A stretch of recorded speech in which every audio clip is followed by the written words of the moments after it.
Hello, my name is Ava Zitko, and I'll be presenting what child abuse looks like in Cook County, Illinois, and just pretty much painting you a picture of how prevalent it is and what it looks like, and I hope you enjoy this presentation. Thanks!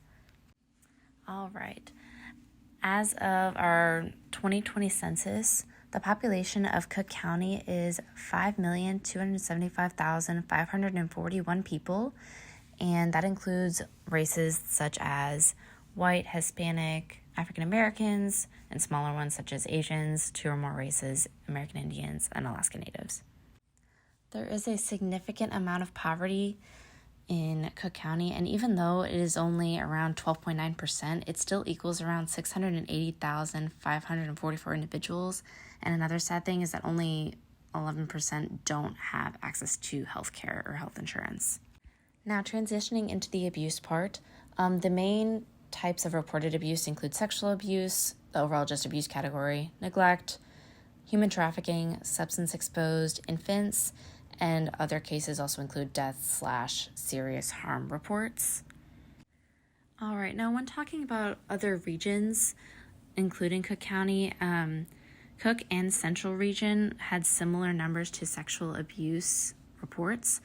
However, Cook County had the highest reported deaths regarding abuse as well as neglect, and they also had highest reports of human trafficking as well as reported substance-exposed infants.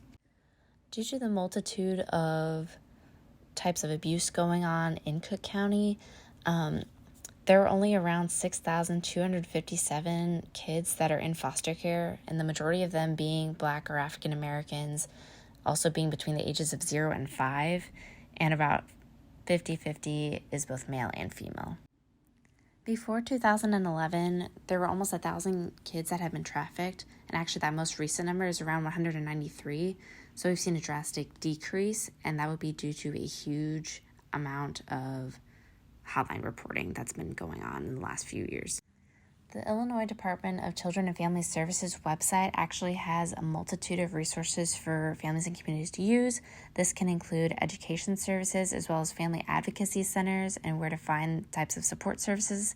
And they also have numbers listed for hotlines as well if you think that would work better for you or in your family. As far as what's already being done when we're talking about the victims, they may be subjected to forensic interviews, medical exams, possible further investigations. There's also options of foster care and substance abuse services, and there could also be therapeutic services that would also be needed for the children or even the parents in some cases as well.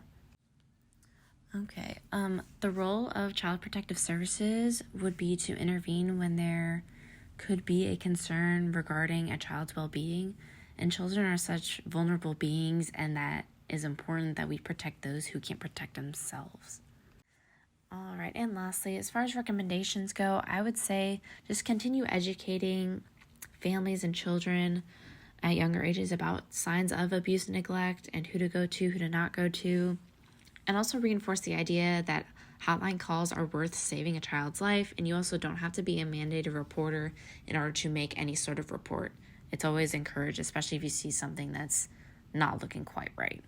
But I hope you all enjoyed this presentation. Thank you for viewing.